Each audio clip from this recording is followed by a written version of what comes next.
Hey everybody. It's a lot sunnier today, but it's a little warmer too, but I'm freezing because my lady time is here. And probably all the little bit of iron that I have worked very hard to get into my body is probably just leaving with all this good red blood. Woo. So I'm cold. Even though I don't think it's that cold outside. Anyway, guys, I'm a little, I don't know how to feel. Sad. I don't know. I've just realized that all of my gangsta is gone. All of my thug misters, gangster activities, doing hood rat things with my friends mentality, all of that has been depleted. There's nothing left. My hands used to itch because I think when I used to talk like this, it kept the blood flowing like. But I don't do that. So my hands used to tingle and I would go like this just to get the blood back. Because the blood is always flowing. When you ain't shit, your mama ain't shit. Fuck that bitch. Then eat my pussy.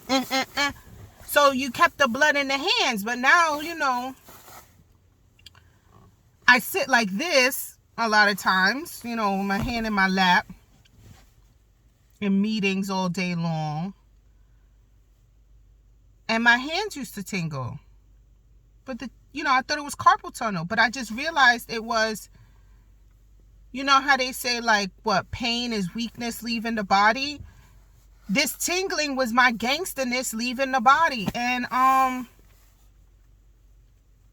realized it was all gone with a situation that happened 2 days ago. So took my kids to the library after school. I took them one day and then we went the next day. There is this old black queen librarian there. I've seen him before. He's very nice. He's very friendly. But he's very so much an old black queen. And normally they close after 8. So when we got there, I realized that it was eerily empty. I got there at 5 o'clock. I said, oh, okay. But when I went the day before, it was full of kids. So anyway, we're doing this, and then like at 5:45, I hear, oh, we're closing in 15 minutes. And I'm like, oh, I thought you guys opened till 8 or 8:30 or whatever. And they were like, no, that's only 2 days a week.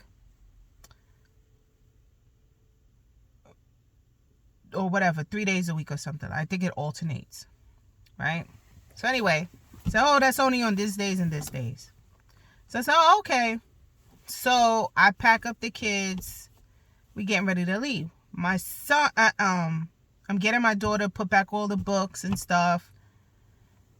And the librarian is coming over with these papers. And it's like a March calendar. And he's like, oh, are they in school yet? And I'm like, yeah. He's like, oh, where they go to school? I'm like, they go to a charter. And he was like, oh, okay, because, and not to give out my location too much, but he says we have stuff for the kids after school. We follow the school calendar. So like when they have half days, they have something going on at the library. Like somebody come and read books, coloring, blocks, yada, yada, yada. While he's talking to me, my son has a full-blown temper tantrum because the book I asked him if he wanted to read 7 times and he told me no, my daughter was putting away, and it was a book on dancing babies all across the world. So she's putting that book away and he's screaming, I want the dancing babies. And the librarian is trying to talk to me. And I'm like, oh, I'm sorry. He's spoiled, right? But then when my son heard me say that, he took off running. Pew! Running. My son thinks he's Sonic, and he might as well be. He's very fast. But he runs like a fagula, right? All legs, no arms, just, right? But anyway, he takes off running. And I go, excuse me, he's a runner, he's a track star. That's what I said to him. I said, he's a runner, he's a track star. And I go and I start to run after him. My son makes a U-turn and runs towards me. And in one swift motion, I lift him up and I hug him. And the librarian goes, see, that's why. Right? And I go, yeah, I know. So what he was saying was, see, that's why he's spoiled, because I pick him up and I coddled him. And I said, yeah, I know. And that's when I knew all my gangster was gone. Because old me would have been like, fuck that mean. The fuck that mean? Oh. And I would have had some quick comeback, some quick rip, some quick, oh, you don't know what it's like to, whatever.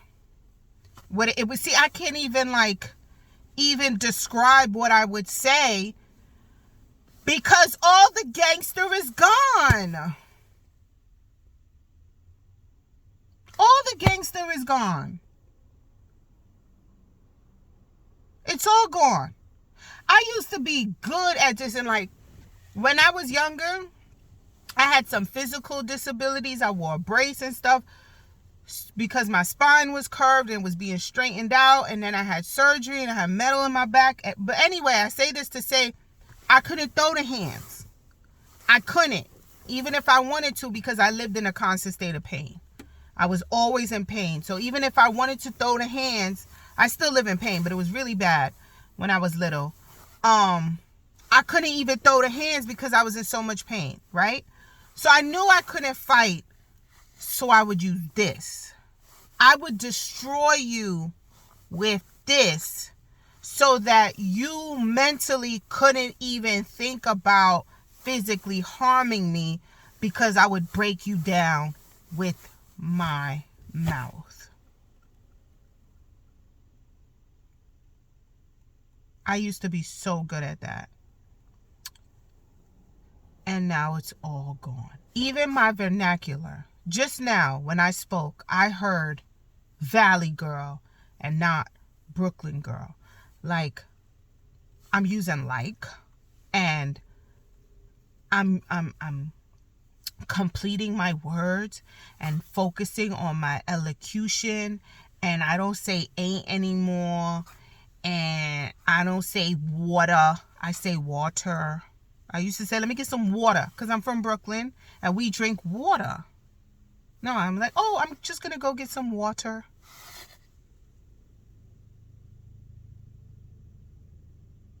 I'm not a thug no more. I am a suburban, middle class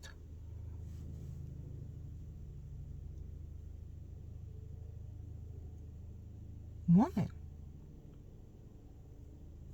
It's very Karen-esque. And let me tell you how Karen-esque I'm acting. My kids' school, I send my kids to an institution that is very inclusive, promotes individuality, unorthodox type of learning.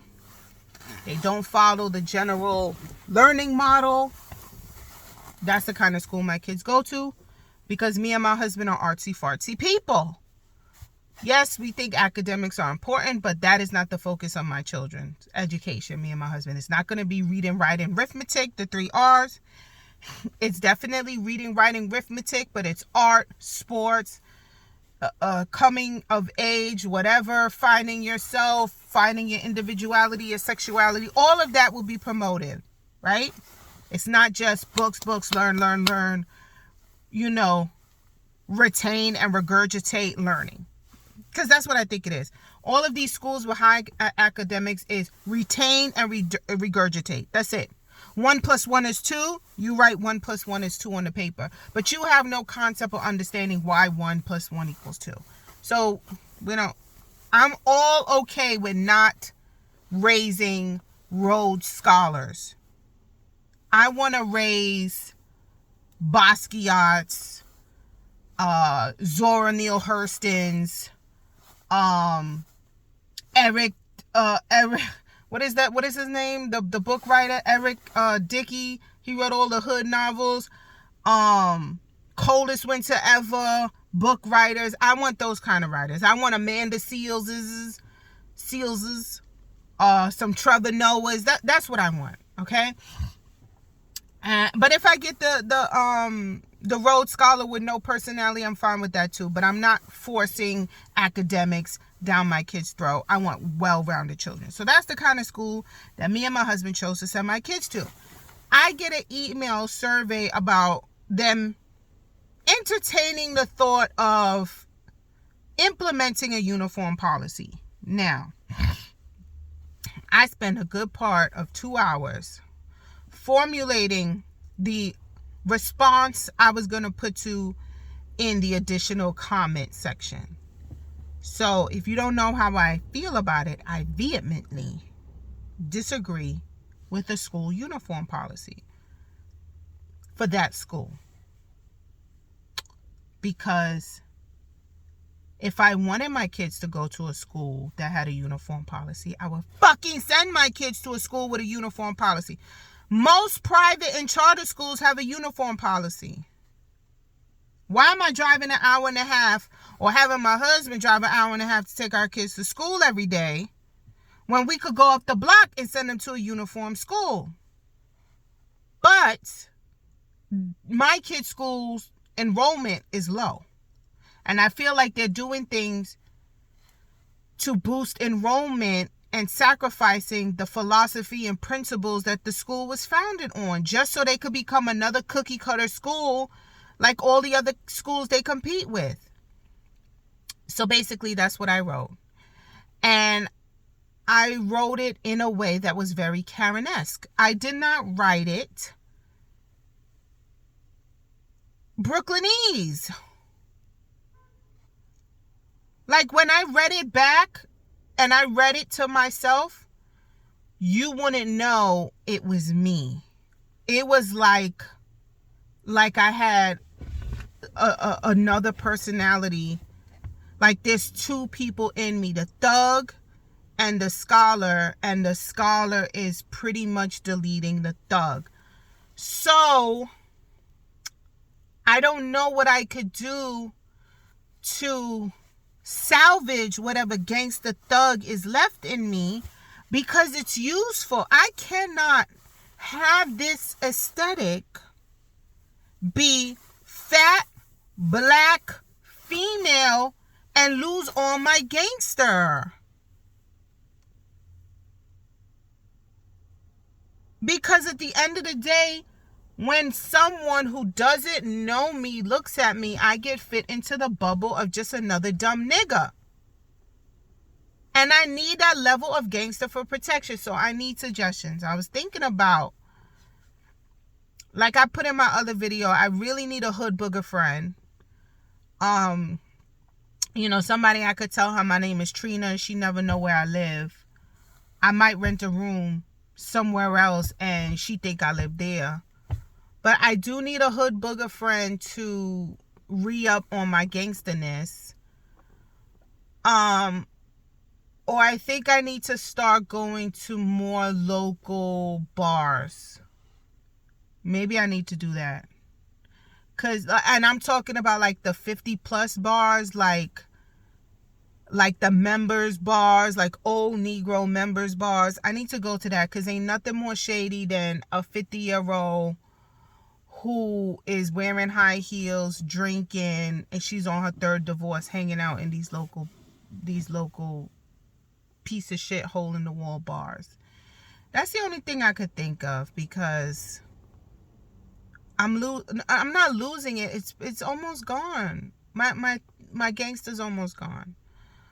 And I need to have it because I need to use it. Not everything could be solved with intellect and big words. Sometimes you need to talk like the bottom of a trash can. And I used to be really good at that. I almost said No, I did say it. Somebody cut me off and I said, mother bitch. Not motherfucker. I said, mother bitch. I'm losing it.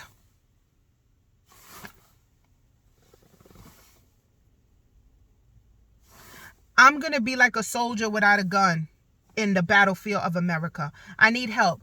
I need thug miss classes. Somebody help me, please.